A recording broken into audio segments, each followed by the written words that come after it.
Hello and welcome to Books of the Month. I'm your host, Dr. Larry Carnes. It's a pleasure to have you to join us for today's broadcast. Listen, I'm excited to introduce to you our very special guest, Mr. Philip Chadwick, and he's going to be giving us insight and speaking to us about an exciting book that he has. Now, join us for this special guest. Mr. Chadwick, how are you doing today? I'm doing good. Welcome, sir. It's a pleasure and an honor to have you on the program. Please introduce yourself to our audience, tell them a little bit about yourself, and then go into the details and share a little bit about your book with us. Well, I was a high school biology and chemistry teacher for 39 years. And if anybody had told me that I'd ever write a historical book, I would have thought they were crazy.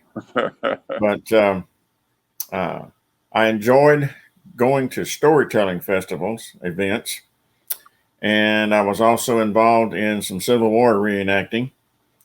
And one year, one of our favorite storytellers, did a workshop one afternoon called How to Kill Grandma.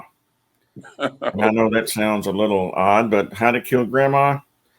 If you don't tell grandma stories, one generation, maybe two go by and nobody knows anything about grandma. Well, I knew that I had some relatives back in the Civil War when I looked at my family tree, and one especially was much closer. I am the great grandnephew of the character of my story. Wow. And he and I grew up on farms, obviously not in the same time, but we grew up on farms about 4 miles apart. And over the years, I probably wound up doing a lot of things that he did on his farm back when he was a teenager. I came home from a reenactment one weekend, and it kept sticking in my mind how to kill grandma. I thought, I am not going to let my relative die, at least within my family. So one night I sat down and just started writing, and I wrote about 5 or 6 pages, and I thought, well, I've got a little story here. Well, subsequent reenactments, sitting around the campfire at night and involved in the history of it, I thought, well, I can put that in my story. And so over the years, and this has taken me, I first contacted a publisher in 2010. So that tells you how long I've been involved with this. I would think about this and think about that, and a couple of stories that my dad told, and it evolved into my book. Like I said, Thomas Hanner Lyle. I'm the great grandnephew, and he was a member of the Company B, Tennessee 14th Infantry. He joined up in Clarksville, Tennessee, which is about 10 miles from the farm. I lived, and he would have lived in the community referred to as Lone Oak, Tennessee, or Palmyra, Tennessee. Okay. But, he joined up in Clarksville. That's up by the Army base, isn't it? That's Fort Campbell, correct? Yeah.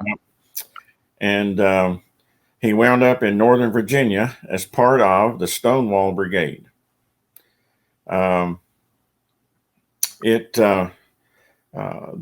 some references to some of the battles when I went to the archives and found some information about him.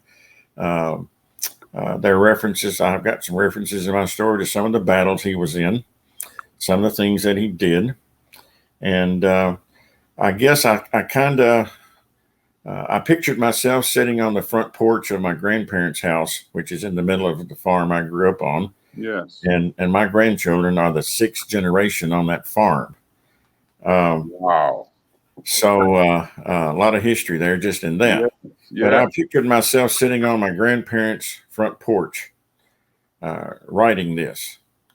And sometimes I even went down there and sat there when I was thinking about things to write.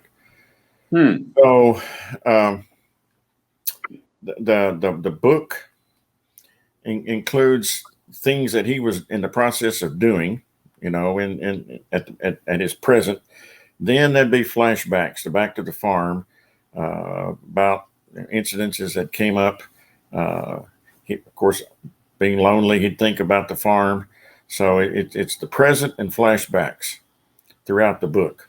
Okay. And growing up on a farm in the 50s, 1950s, I'm sure I did some of the things that he probably did. My dad was a mule farmer. My dad was born in 1898, so he grew up in the early 1900s. 1898. Yes. Wow. I'm 75 years old. So, yes, sir. So, I'm sure I did some things that he did because my dad was a mule farmer. I learned to put the bridles on, put the hames on, the horse, the collars, the horse collars and the hames, and hook up the trace chains to the single tree, and the single tree to the double tree, and the double tree to the wagon or whatever. All those things that had to be done, working with horses and mules.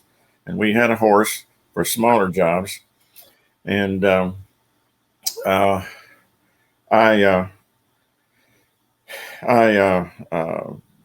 just grew up that way.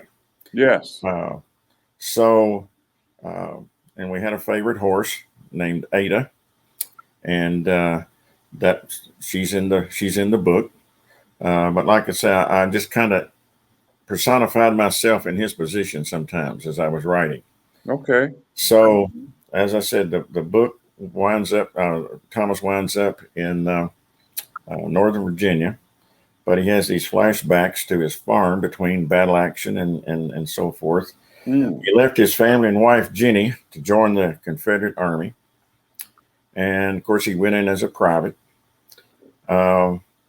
and doing private duties and so forth. I decided, well, I'm going to elevate him a little bit. I'm going to make him a sergeant, give him some rank.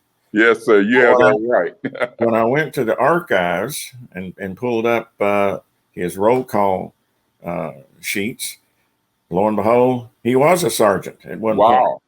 Now, what he did to be a sergeant wasn't listed, but in my story, he does something kind of important and dramatic, and he gets told that, well, what you did, Private, we're going to give you some sergeant stripes.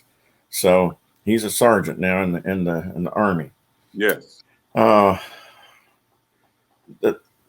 even have a story in here that my father told, which is kind of the same theme of keeping him before the rest of the family.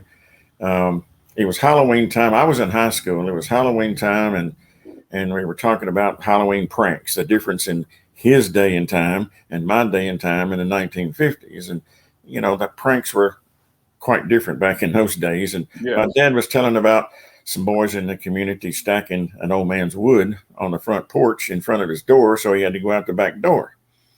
Well, I thought, well, that sounds like something Thomas and his brother Samuel might do. So I included that in my book as a point. My dad didn't seem to, well, he didn't admit to ever being involved in it, but he did seem to know a lot about what went on. About stacking the wood, huh? All of my family names, all of the family names in my story are actual family names. Okay. I've got some other names that I tried to come up with names that were totally made up, so I wouldn't be talking about somebody in the community that wasn't a member of the family. Yes. But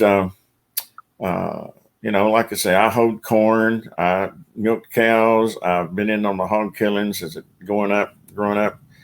One afternoon, I spent most of the evening carving my initials into a beech tree down on the creek that runs through our farm, and so Thomas had to do that too.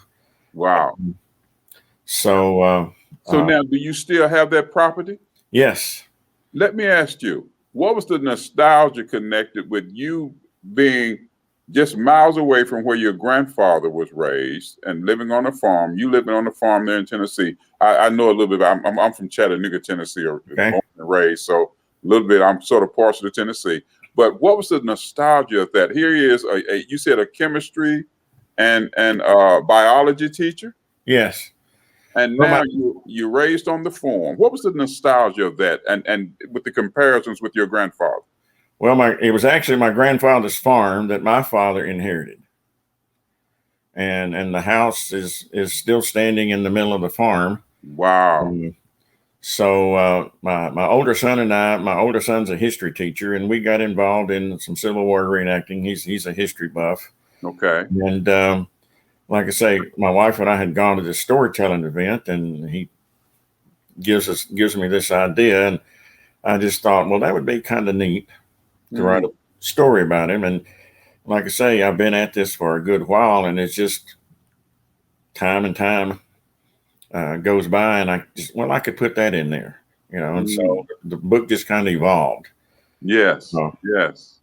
but like I said, I was basically an only child, and so I had the farm to myself, play in the creek, go down and yeah, I guess fantasize about things, playing, and so it just, like I say, I wound up, I'm sure, doing a lot of things that Thomas did.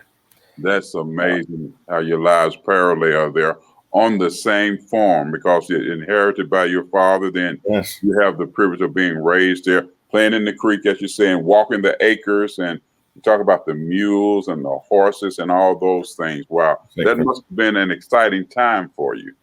Well, it was growing up, yes. I've plowed behind a team of mules, raised corn.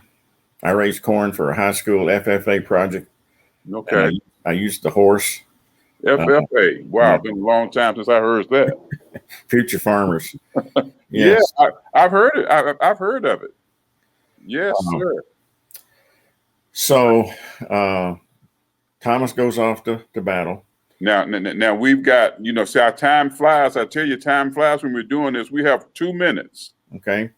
And so take a minute of that. You finish that quick story about Thomas, then tell us information about what you want to share, if people want to contact you about the book, and how they can get your book. Well, my email address is AOPACUM,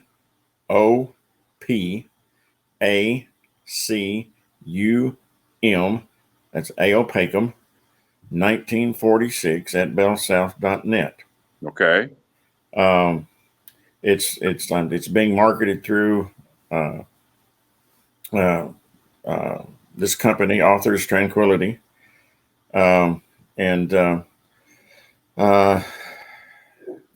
it's available online through Amazon. It's going to be in bookstores. Again, the book contains some of the things that went on back in the 60s, like corn shucking and riverbeds and so forth. It's been fun to write. It's been fun to think. It's been fun to personify myself, as like an ancestor. Thank you. So, Thank you for sharing that with us. I tell you, our time is going. The time flies when we're doing this, but thank you for giving us that insight. I mean, just a magnificence of you living and being raised on the same farm as your grandfather. This is Books of the Month. Stay tuned. We're going to be right back. Don't go anywhere. Thank you so much. Thank you so much, so much, Mr. Chadwick, for sharing that with us. Have a great day, sir. Thank you for the opportunity. My pleasure. Thank you.